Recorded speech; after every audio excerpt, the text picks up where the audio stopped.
DK Metcalf touchdown. Kyler's going to step up and nope.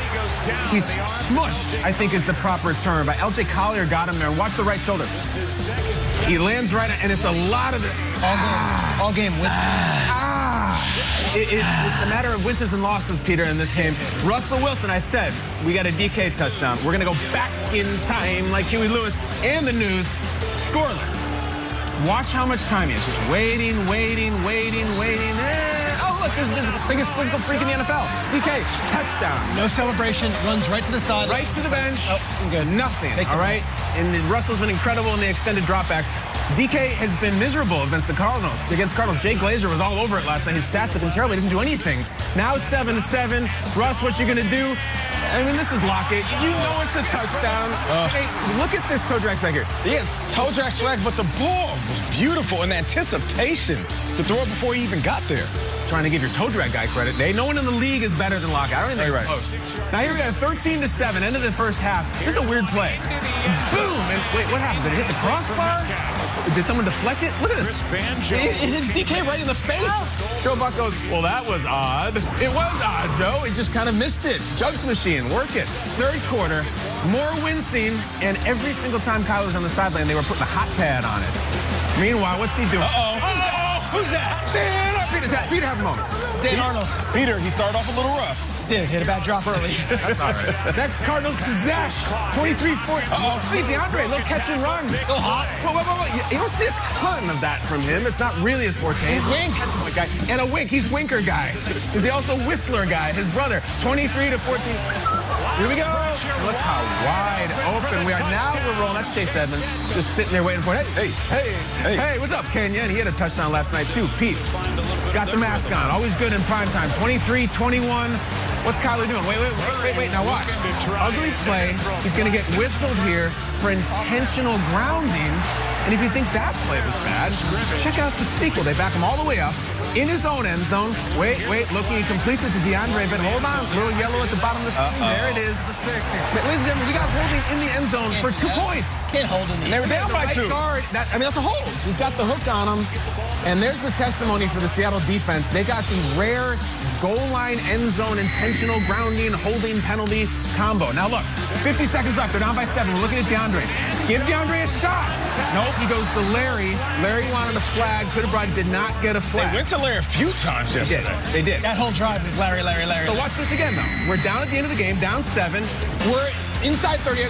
DeAndre, bottom of the screen. They got him bracketed. So we're going to go to Isabella, who could have caught this. Watch the replay. It's really close. It's a perfect pass. He couldn't bring it in. So we got one more shot now. 6 seconds left. Need a touchdown. There's DeAndre in the slot now. Can they get him free? Throw it to DeAndre. He's sacked. Seattle, incredible statement. Look at the sun lap. Awesome moment. The Seattle defense makes a play, and we have more wincing on the side. Look at those 2 awesome quarterbacks.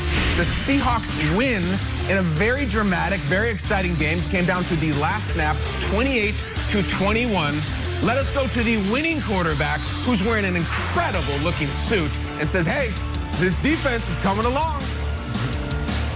Well, the huge thing is the defense just keeps getting better and better, and we're excited. We're excited about, who we are as, as a team. We believe that, as we continue to go out through the season, this has always been the case here, is that we always have this growth, and this trajectory of continuing to grow and get better. And I think the exciting part for us is that we all sense that, we all feel that, and we can control that too as well, in terms of how we prepare, how we get ready, how each game goes, and we feel really excited about where we're going. I think the defense played unbelievable tonight, especially against a very good offense and all the things they can do.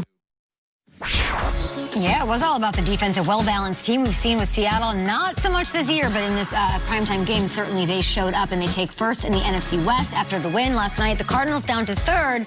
For now, the Rams probably have something to say about both of these squads. Nate, it's good to see Seattle pull this out. The juicy fruit was not plucked out of the mouth of one. No, what? You're right. Did you say punched out of his mouth? Smacked. I think it was smacked out of his mouth. That was me yesterday. Is it still time to panic?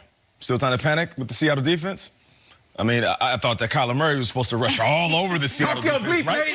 I mean, at least that's what I thought. And you know what stood out to me? Russell Wilson in that suit stood out to me. And speaking of that suit, I wanted to say this. Go on. They tailor-fitted a defense that was suited to stop Kyler Murray. Okay. I mean, they know that those small gaps that he can run through, he can slide through like a thread through a needle. But they realized he was a blazer, Shrey. And he realized he was a blazer. So in order to tie him up, they had to aim for the vest and the legs, right? And they weren't slacking, which is exactly why they cuffed him up all game long. Jacket punts. So this offense is good, but this defense is now fitted to stop any type of threat. And the threat that Kyler Murray possesses, that run game, oh, they bottled him up. It was beautiful. Control the edges, send everybody up the middle. Kyler Murray was destroying the league. And guess what? Seattle defense, they kept him in check. I know we're in for a great show when at 7 a.m. Nate is doing preacher mode already. And I'm ready to go, dude. Jacket puns. Well, it's true, though. We dragged that Seattle defense not only yesterday, but for the last several weeks. And Kyle and I particularly have been critical on this defense. And Nate has been holding that ground, saying, they'll figure it out. I'm like, if not now, when? Last night was when. It was unbelievable. And the most important point of the game is that last drive. You got to realize, leading up to those last final plays, Kyler marched the team all the way down from the 20 to Larry. Here it is on second down. The defense steps up, specifically the pass defense, which has been much maligned.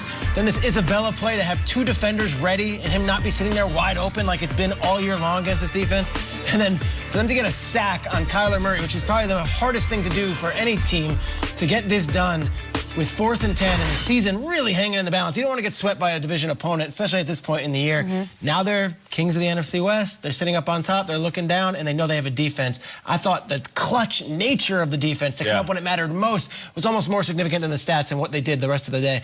Unbelievable performance. And you saw by the sideline, they knew how important it was. Seahawks have a defense. It does happen like that. Nate, maybe you were right. We were all over them. Maybe we were just being petticoat with it, you know. A little bit. Guys, historically bad defense. You guys shouldn't feel bad about coming down on them at all. But it was more Nate was like, they're going to turn it around. And we're like, how? And then, listen, I'm looking at it right here. Kyler Murray, 5 carries for 15 yards.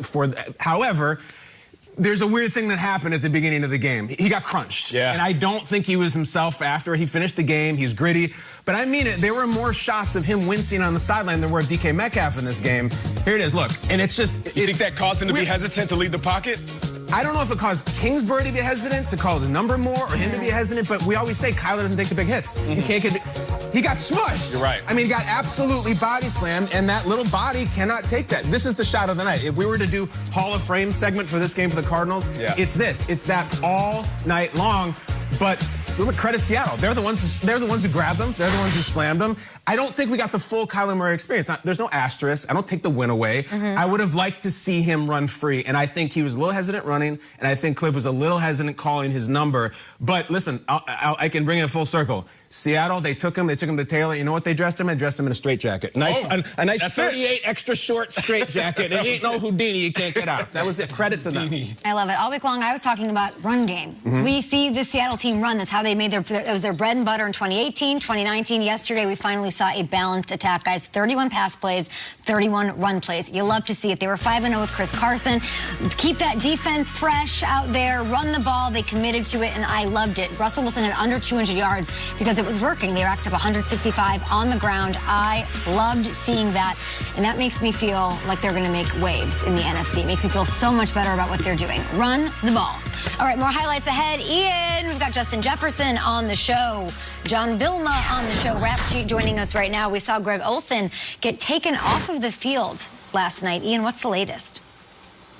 Yeah, significant injury for veteran tight end Greg Olsen. My understanding is it is a ruptured plantar fascia. That is the injury, a non-contact injury, and he knew it was serious immediately. And, you know, this is something that is going to knock Greg Olsen in his 14th season. One of the veterans out there for Seattle, one of their big free agent signings, going to knock him out for probably 2 months or so at least. And from my understanding, the hope is that he would come back, but Seattle would need a deep playoff run, maybe even to reach the Super Bowl for Greg Olsen to be back. That is his hope. That is his goal. We'll see if it ends up happening. If not, from really one of the good guys in the NFL and one of the longtime standouts in Thailand, we may have seen his last play.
Bye.